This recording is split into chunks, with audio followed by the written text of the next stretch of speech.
nhiều nhiều muôn làm nơi cánh chim bay lòng rơi, quên tháng ngày và quên hết bao buồn đau.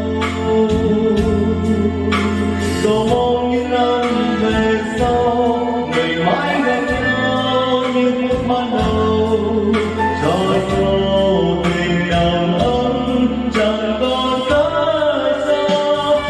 Anh sẽ yêu em mãi thôi, nhớ đến em như đêm nhớ ngày, những vui buồn ngày mình bên nhau. Em ơi nhớ chăng anh sẽ yêu em mãi thôi, nhớ đến em thật giấc bao đêm.